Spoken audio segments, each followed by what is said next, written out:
Well, good morning. Thank you very much, Cleo. Welcome to our MeetRx community, our MeetRx podcast. I don't know that a lot of folks here are familiar with you, so I assume, are you in South Africa right now? I'm just trying to figure out what part of the world you're in. No, I'm in Athens, Greece. Oh, I'm you're in in Athens, Athens, Greece. Greece. Okay, well This is then my never mind. hometown. I was Yes, I'm thinking you were in South stranded Africa for some here, reason. and we'll go back to the US soon.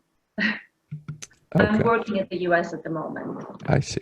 Can you give us your background if you don't mind, just so for people that aren't familiar with you? Sure. I'm a psychologist, an academic psychologist.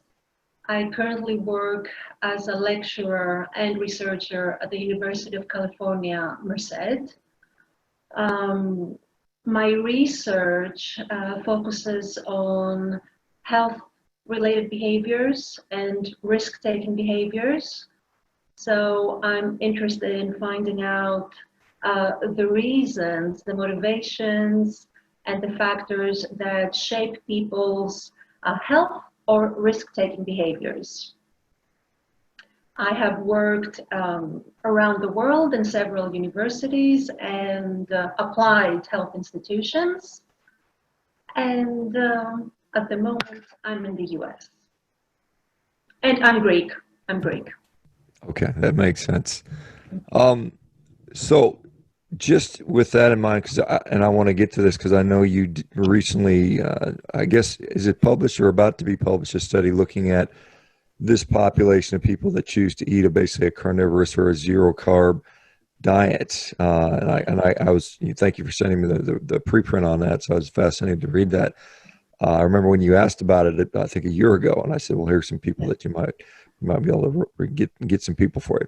So let me ask you before we get into that specific, what are you finding in general about when you talk about health and nutrition, about motivations and what kind of things have you looked at without going specifically into this study, but what motivates people? Well, there are several theories and approaches looking at what motivates people, how they are motivated to engage in health behaviors. Um, so some factors are personal. Let's say there are personality characteristics that will motivate people or not to behave in certain ways.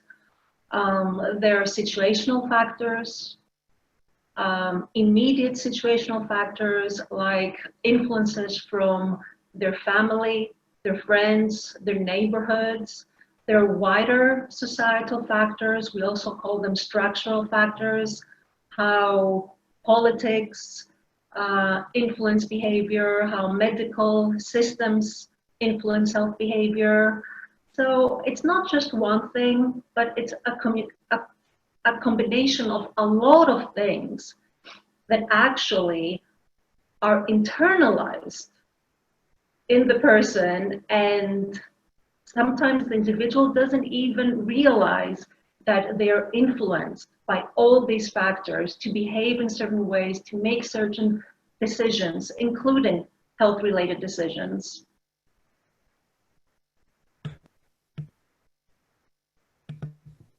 Yeah, I've heard before that some of the patterns we lay down in early adulthood, and I think maybe that begins as we're teenagers and we get into the maybe early 20s, often kind of stick with us the rest of our lives, and so some of those influences that cause us to make those choices early on obviously are going to impact us later. Is there any truth to that statement? Sure, absolutely. Absolutely. If you consider a predominant psychological approach that personality is formed in early years, like up to 7 or 8 years old, our essential basic personality characteristics are formed, let's say. Of course, we always change, we always develop, but I am willing to bet that if all of you, all of us, think back, remember how we were back in elementary school, we will see that we have retained a lot of these basic tendencies and characteristics and ways that we respond immediately to situations.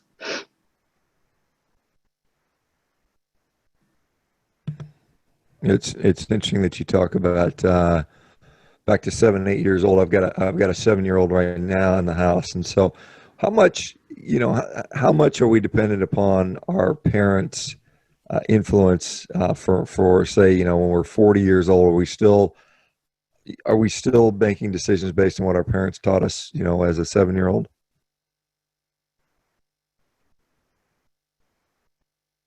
I suppose so. Yes, it's possible. It's possible. I think parent-child behavior is the most fundamental one, the most influential one, and we're constantly influenced by what our parents told us back then. What about we see a lot of people, particularly in this community, that are recovering from and unfortunately in many cases food addictions. How much does addiction play into the role of health and nutrition in your estimation? Well, I'm certainly not an expert on that. I haven't conducted research in food addictions. I've only read others' research or others' opinions. So maybe I could talk from my personal experience. Maybe I can give some examples from what I've seen in myself.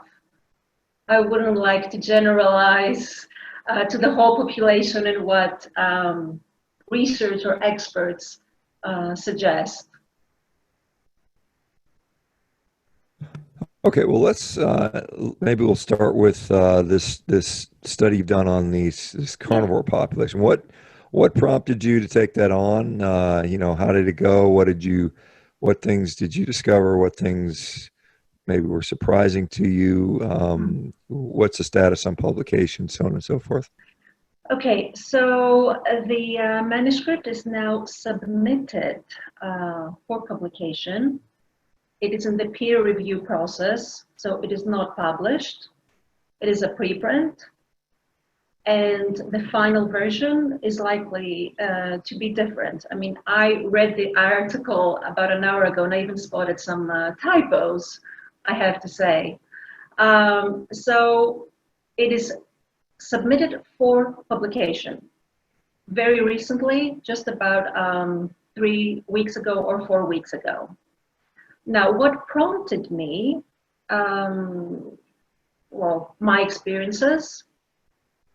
I had been eating largely a carnivore diet since 2018, and I was interacting with, let's say, a zero carb or carnivore community online, remotely, through the internet, through Twitter. And I understood that most people want this research. I'm referring to the people within this community. So people within this community themselves suggest that there is no research on the carnivore diet. There is no research on people's experiences and perspectives on the carnivore diet. And I agreed with that. And I was motivated by myself and observing other people. And I wanted to research this. I'm a researcher, so that's what I do. Yeah, and thank you, and I agree. I mean, it's you know, I think we should be researching this, obviously, and as you probably are aware, I'm raising money for an intervention trial that we are getting quite a bit of support from the community, which I think it's something that is important because not only does it give you some validation for what you're doing, but it's also nice to know what's actually happening. Are there risks? Are there benefits? Are they real? Are they imagined? Yes. So I think we owe it to ourselves to explore this in a more formalized way. So thank you for what you've done. So tell us about so you've got this study. It's in preprint. You've gotten it written up. I think it took about a year. It seems like. Can you talk about the process and how it occurred, and if Sure. you're willing to share some of the results, that'd be great. Sure, sure. So absolutely, I collected the data through Twitter. So the study was advertised on Twitter. It was retweeted by people, including people that I see here, um, from the participants here. The data were collected through an online questionnaire. The data were analyzed thematically. What does this mean? This means that I asked participants open-ended questions about their dietary patterns, what they eat, when, how. I mean, they were allowed to expand on their eating patterns as much as they wanted to. I asked about the reasons that motivated them to begin this diet. I asked about the people or the groups that influenced their decision. I asked about the factors that facilitate and inhibit uptaking and sticking to a zero or carnivore diet. I mean, we can talk about the labels later if you want, because I also asked this question: how would you prefer your eating pattern to be labeled? So after I collected all the data, I looked in each answer separately. There were 170 participants. This is a large sample for a qualitative psychological study. It's actually considered a large sample. Responses to just one question would be about 10,000 words, minimum of 25 pages as a response to just one question. So then what we do in types of studies, we look for patterns in the data. We look for patterns. There are many ways to analyze this type of data, but one method is to look at each response. So I looked at each response to each question, and how times a response was repeated, it was repeated, it was repeated. So eventually you get recurrent patterns. These recurrent patterns become themes, and that's a thematic analysis. So that is how the data were collected and analyzed. Would you like to move to some results? No. It's great that we have a large study, a large sample size, and the community was so willing to share the data. I think that's very good. Do you know? So, were there any general patterns that you could come to conclusions on with this, and then any stuff that's really surprised you? Not really. I wasn't surprised because the things that I experienced personally materialized also as patterns. One thing that a little bit surprised me was the, the most they do.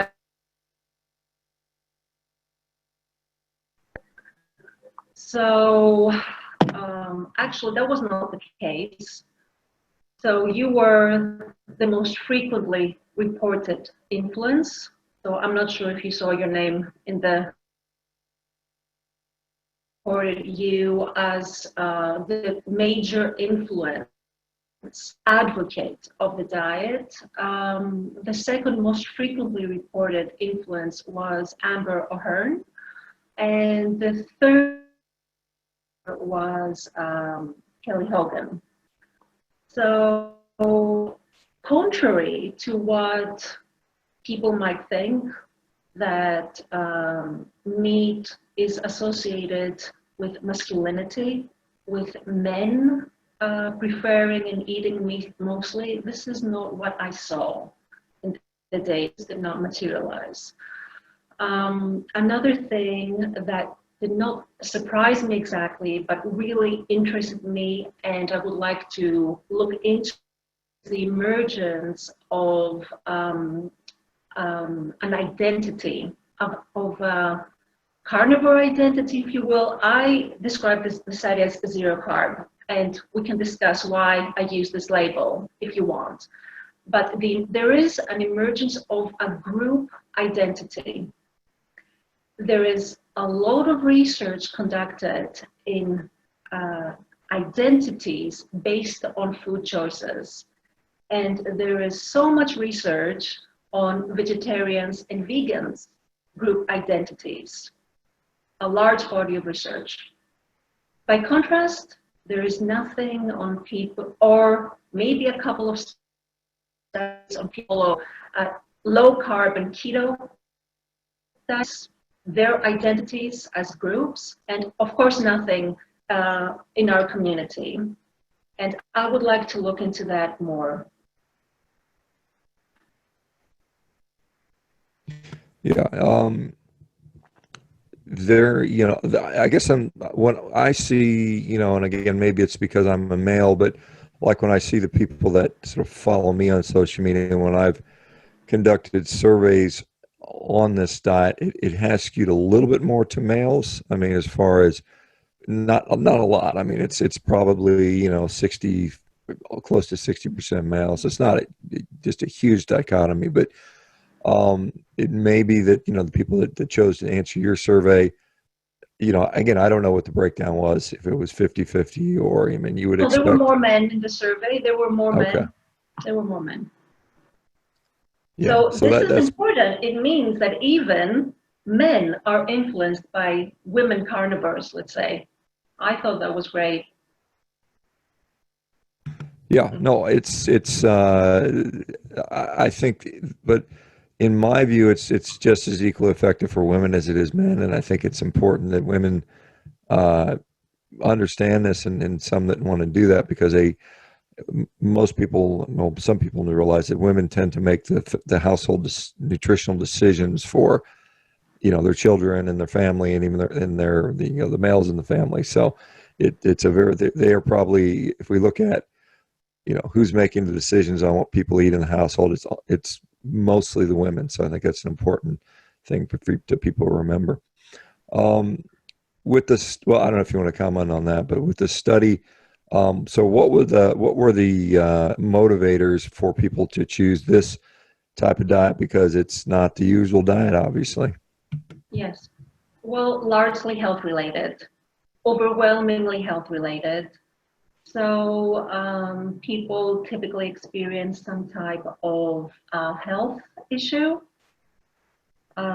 physical or psychological, although I think these distinctions between physical and psychological are false distinctions.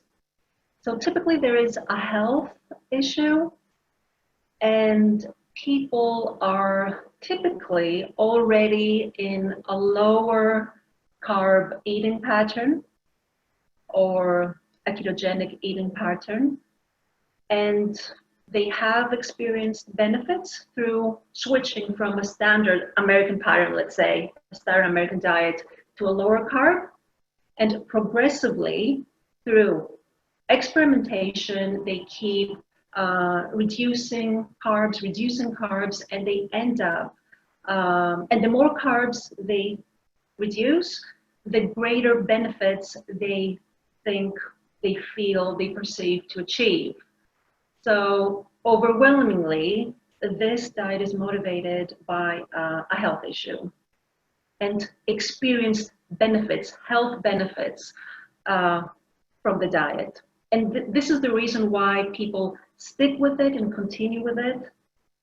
It's health-related issues, but I would also like to use the term well-being. Well-being. It's an umbrella term that encompasses various aspects of health. So people are motivated by a general sense of well-being. It's physical well-being, psychological well-being, but also social well-being. People through this diet seem to learn things. They learn things. They investigate, they research, they experiment. This is huge. For me, this is well-being. And this is what I argue in the study as well. But Yeah, I let me just think go that back. is. Sorry. Mhm. No, I was going to say, yeah, I mean, that's been my general experience, and kind of what we talk about is that health outcomes are why we do this. It's not because there's not some sort of particular ideology. Like if you contrast it to sort of a vegan diet where, I mean, they'll even say it's not even a health thing. It's an ideology. It's a belief. I don't think we see that very much at all in this community. Is that fair to say?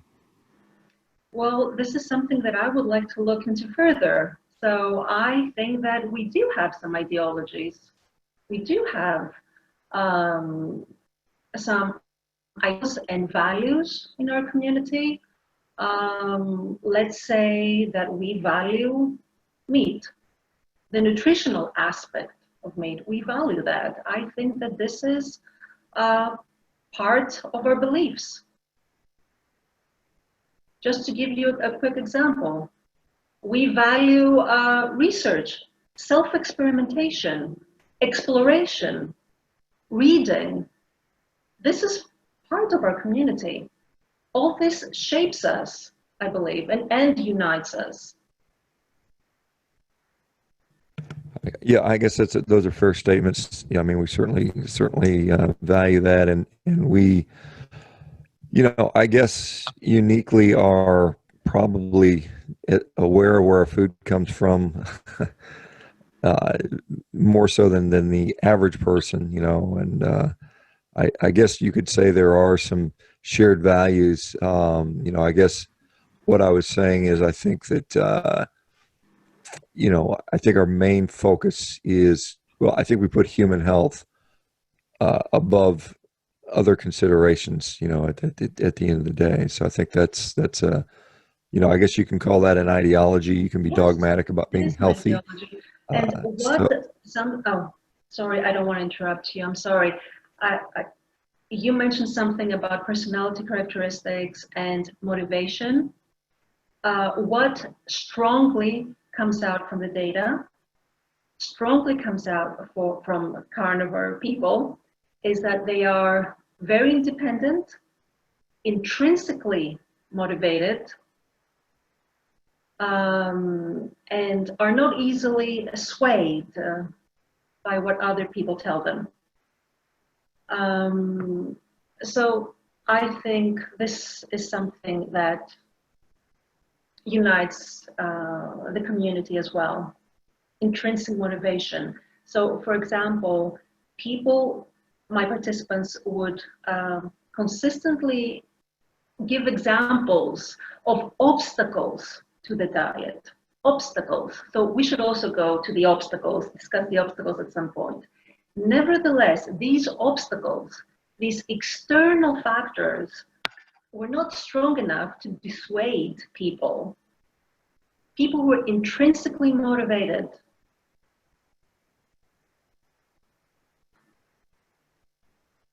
yeah, let's talk a little about the obstacles.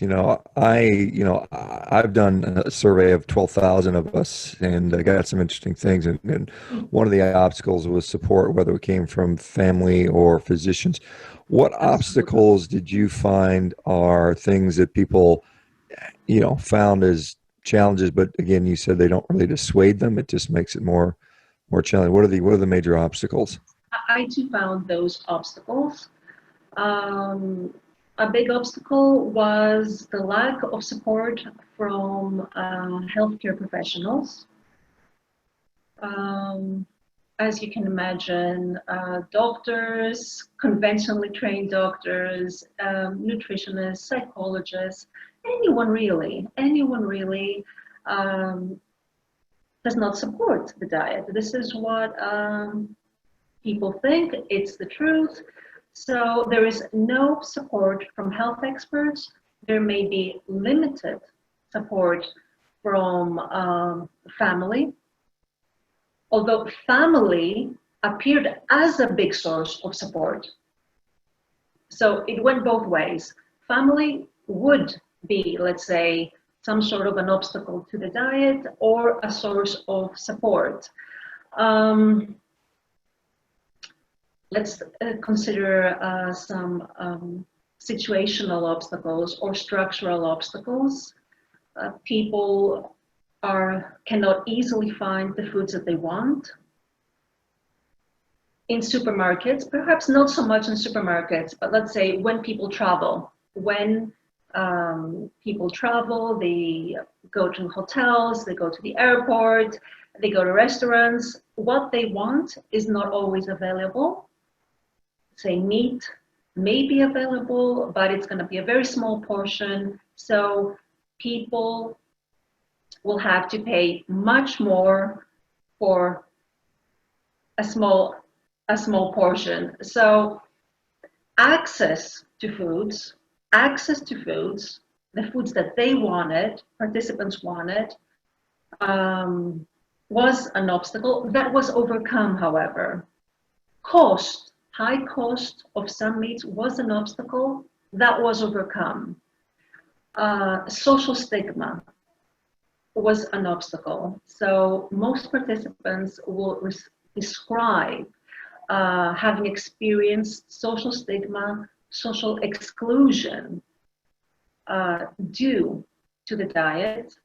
They would have to justify their diet, explain their diet, and typically this would lead to arguments. So all of these were obstacles to the diet that were nevertheless overcome.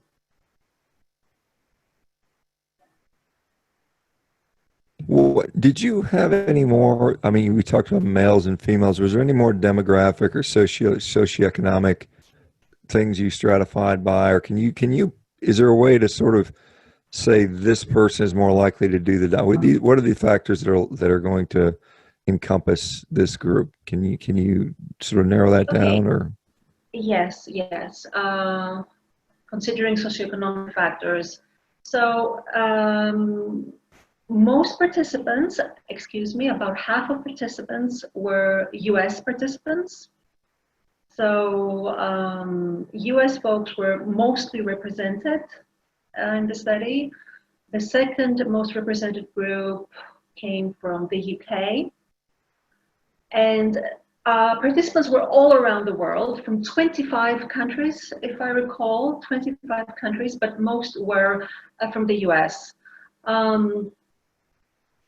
Most were university, most had a university degree, because I did ask, what is your highest educational that was completed? So most were educated. Actually, I remember receiving some emails asking me why I didn't ask how many people had PhDs and postdocs. So the community seems to be educated, having at least one degree. There were people from all sorts of occupational backgrounds. I think mostly were in sales. I can go to the study if you want and give you exact numbers. But there was a representation across socioeconomic status and occupations, but mostly most people were educated with at least one university degree.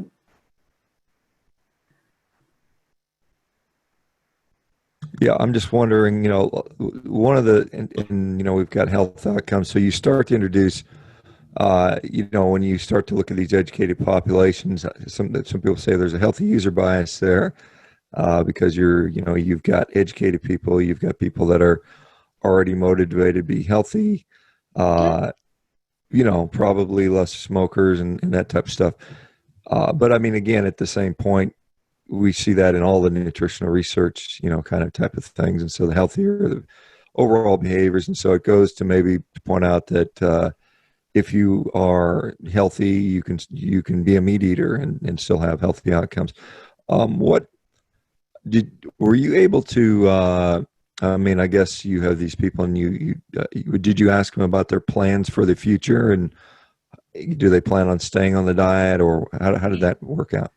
Yes, overwhelmingly. I did ask that question, and their intention is to stick with the diet indefinitely, despite all And my obstacles.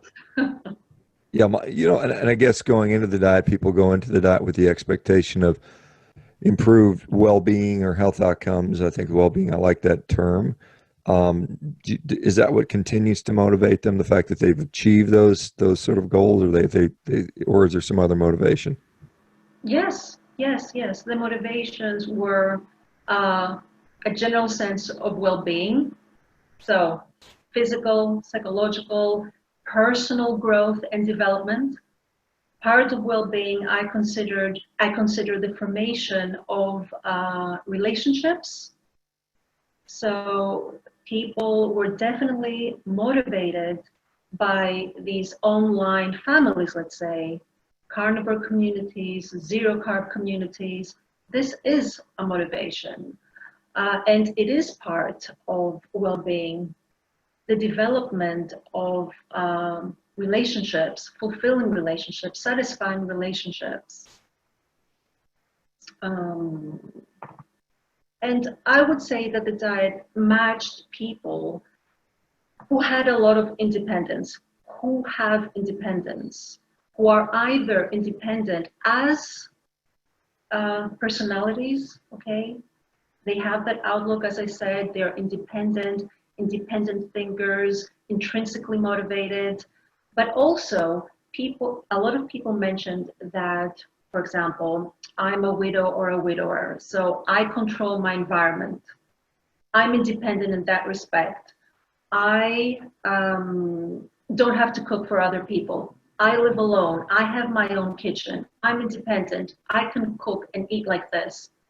By contrast, people who shared their environments with other people, let's say they shared a kitchen in the house or at the job, this lack of independence would cause problems, obstacles, but still, obstacles were overcome eventually. Did you parse out in the data the type of improvements health wise, like physical versus mental? Was that part of the data collection process? Sure, sure, yes. Um, I have subsections in the manuscript, examples of physical versus psychological improvements. I do. So the physical improvements or physiological improvements were typically and overwhelmingly um, gastrointestinal issues, okay, such as irritable bowel syndrome, anything that has to do with gut function. This was overwhelmingly reported as an improvement. Skin conditions, all sorts of skin conditions were reported as an improvement. Hair, nails, skin, so dermatological conditions, let's say. Um, Joint issues were reported. So orthopedic issues, if you will, were reported as improvements. Um, General metabolic health was reported. Immunological issues were reported, but the most reported issue had to do with the gut function. Going now to psychological issues, most people report improvements in mood and cognition. So people generally felt better, People reported depression and anxiety being reduced, having more vitality, more energy. But I think that that is also physiological. So strictly speaking, we class these as psychological improvements, but I think body and mind are intricately connected. But you asked me to parse things out, and I'm doing so. Yeah, I mean, I don't disagree with you. I mean, clearly the brain participates in our physiology just like our liver and our heart and our muscles do, for sure. We just, from a disease management, we break these things up as healthcare folks. That's how we, there's some sort of, I think, unfortunate things that have come aside from that because we tend to focus on just the organ or the organ system, and we forget that the whole body participates. That Yes. nutrition Yes, and other and of lifestyle course, factors make a huge role. I of mean, course, I'm just, I don't know what other research studies you've done. Did you find anything, the effect more powerful within this community versus some other studies you may have compared it to, or is this the same as, like, if somebody goes on a Mediterranean diet, do they get the same level of impact, or can you make that assessment? well, I'm relatively new to dietary related research. I can describe myself as a health psychologist. So what we do is explore the reasons and motivations across health behaviors. And I cannot compare this particular study to others that I've done, other than my research is looking on reasons and motivations and social and psychological factors that shape behaviors.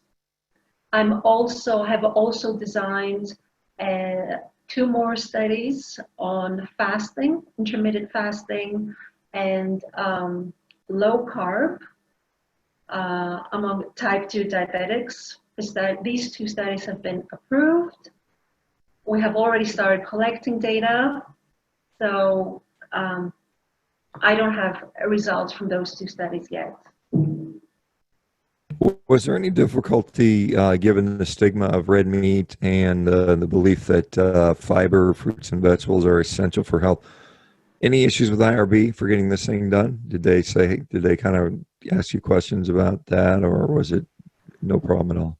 Who would ask me? Who would ask me these questions? Who? Questions from where? Well, institutional review boards, typically when you publish, I'm sure you're aware as a researcher, you have to run through an IRB for publication. No, not at all. No, there was no problem whatsoever to getting the study approved by the ethics committee.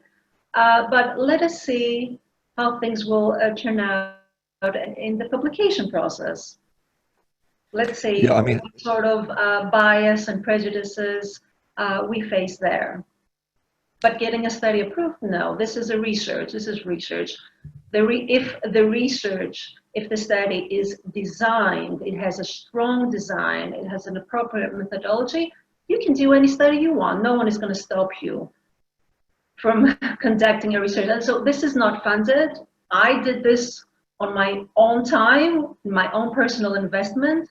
So I can do any study I want. But let's see what will happen during the publication process. That would be interesting, for sure.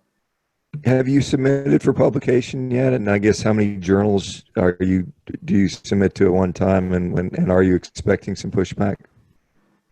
It is submitted for publication, and I have not heard yet. The publication process can be lengthy. It can take up to a year for a study to be published. So let's see what happens. I will keep you posted. I will keep you posted. Yeah, I look forward to that. I think this is one thing I've seen with publication. I mean, how many studies get published every year in all topics, but just in nutrition and medicine, there's thousands upon thousands of them. most of them never get read by more than a handful of people. I mean, that's just the reality of it. And so I think Absolutely. the one thing that you know that's possible is, you know, if you get it published into a journal and the readership is very low.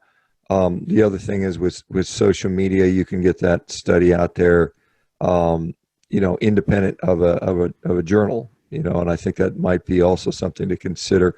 I don't know if that decreases the publishability within the peer-reviewed journal if you just say these are my findings, I'm going to release it to the public regardless via things like social media. Is that something you've considered? The study is already publicly available. Researchers now can publish their studies as preprints, as this one. The study is publicly available. Anyone can access it, anyone can read it. This is a shift of research lately towards transparency. Um, Anyone can comment on the study at the moment. You can comment it, anyone can comment. I will certainly take into consideration people's feedback. Um, and I have no doubts that this study will be published. I have no doubts. Like, as you said, so many studies are published. So many low quality studies are published. This study has a very strong design. It has an impeccable methodology. It has some limitations, but the study, I have no doubts that the study will be published. And also, to date, interestingly, this preprint is the most read publication from my institution. From my institution, it's the most widely read publication. Even people, I suppose, are curious. Already, I put it as a preprint a few weeks ago, a couple of weeks ago, and I'm already seeing many downloads. Like yesterday, I think it was 80 downloads. So even out of curiosity, people might want to read this study. Yeah, just to that end, because thousands of people hear this podcast, how do we access the study? How does people download it to read it themselves? How do they go about doing that? What's the name of the study, and where do they go to find it? I can supply a link somewhere. I can supply a link somewhere. If someone just Googles my name and let's say zero carb diet, the study will pop up for sure, for sure. Also, I have a personal website where all my studies are available, and I also have a free link to the preprint. Yeah, I think hopefully we can put the link in the episode notes for this podcast as well. And someone in the chat has kindly already linked it in our chat for those people that are listening that want to do that. And then perhaps, you know, and my encouragement, as always, is to share these things on social media so that they organically get seen by more and more people. And I think that's a great way to get this Yes, information out to the public. I have tweeted it. I can do it again. I have tweeted. Yeah, no, absolutely. I think that makes sense, and you know, it's great to do. So you had mentioned, and I kind of I didn't mean to gloss over this, but you had mentioned that you yourself had been on a zero carb or a carnivorous type diet. Are you willing to talk about that at all with your personal experience with that? Sure. So I was already eating a low carb diet. And I remember in 2018, I was actually in Perth, Australia with my partner, and he showed me this article from The Guardian. It was May, and he said, look, Cleo, you might be interested in this diet. And it was actually a Guardian article where you were featured. So Amanda Solon had written an article, I still remember it. And I said, yeah, that sounds interesting. Yes, I'll do that. I'll do that. So I remember as soon as I returned back home, it was June 2018, and I started just eating meat every day. I will add some stuff. I'm not I will not block myself from eating other things, but I will eat about half a kilo meat per day, all sorts of meats. I eat once a day um, in the evening, and I may eat for that may take about 2 hours for me to finish. I did not have any major health conditions or many major health motivations for switching to low carb and carnivore subsequently, other than um, waking up in the morning feeling very lethargic. I remember that everything that I used to do up until I was 40 years old, everything that I used to do stopped working. So my energy was low. I could barely make myself work out, and I was always active in sports. And I realized that I was making myself diabetic by the healthiest diet, the healthy standard type of diet, standard American diet, if you will. So that's what motivated me to become low carb. But I think that the simplicity and the convenience of eating predominantly meat has been the biggest motivator for me. It's simple, it's easy, and this is also reported by the participants in the study. I find it very enjoyable. I feel great, I feel fine. I'm flexible, I'm willing to change my behaviors and my habits as years progress, but for now, I'm very happy. Yeah, I think that's that's a healthy attitude that we all should adopt. That, we do what makes us feel the best and function the best, and then if we have to make a change, make a change. I don't think there's any reason to not keep that attitude. Do you feel? Would it be right to sort of say that because of the fact that you are on this diet, that it somehow biases the study that you did in any way? Look, in psychological research, and especially in qualitative research, we accept that researchers have biases. Okay? And in fact, we are encouraged to report in the manuscript the reasons that motivated us to conduct the study. So within the study, I have written this. A lot of qualitative researchers do this. I have written in the study that what prompted me to conduct the study has to do with my own experiences with this diet. People can read the study and judge from themselves if the authors are biased. I'm not the sole author. There are two more authors and researchers in the study. They are not carnivore. And let's say that I have a bias. I'm sure that my co-authors have worked to limit the bias. And remember, this study has been approved by the Institutional Review Board. It is sound methodologically speaking. If we are honest, all researchers have biases. All researchers are motivated by things that interest them, let's say. However, the way you conduct the study and the way you analyze the results and publish them are meant to minimize bias, but bias cannot be completely eliminated in any research. Are there any questions that arose out of this study that piqued your curiosity further, and can you foresee any value, any further study, in your field on the same population?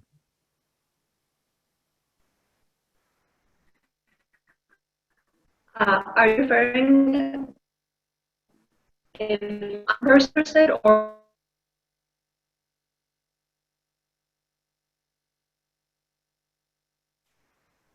Well, personally, I would like to continue with researching, conducting some research in this community, especially in relation to a common shared identity.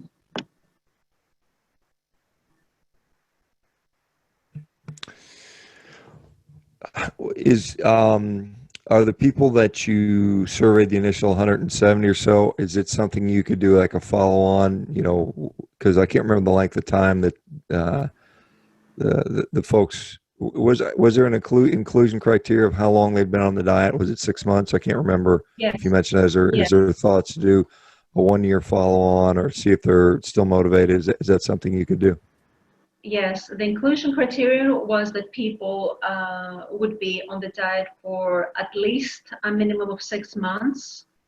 So as soon as participants entered the online diet, they had an information page, an informed consent page, and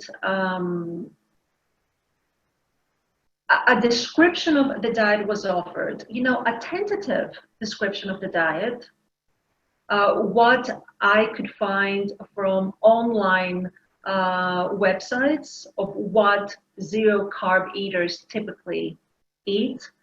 But one of the fundamental aims of this research is for the participants to describe themselves the diet. So I have now provided a description of what a zero carb diet is based on participants' responses.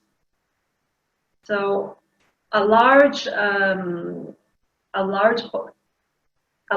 section of this study is what participants report eating.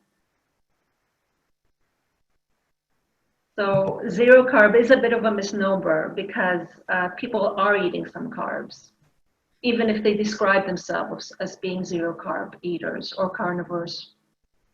Yeah, I think it's kind of, again, this goes to the I think the health aspect rather than the ideologic aspect. Whereas someone who might be on a vegan diet, if a gram of animal products crosses their lips, they're very they're very dogmatically upset about that. Whereas some of us will put spices on our food, and as you realize, dairy has carbohydrates, organ meats have carbohydrates, eggs have carbohydrates. So it's really not a truly zero carb diet. That is one of the reasons I opted not to go with zero carb, because I thought it was too confusing. And I thought also you could be drinking Diet Coke and Wesson oil and be on a zero carb diet. And again, that's really not the gist of what the diet is. So I thought that was one of the reasons I felt that the zero carb nomenclature was a little confusing to people. So anyway, this has been enlightening and fascinating, and I want to personally thank you for helping to get some of the literature in there. Someone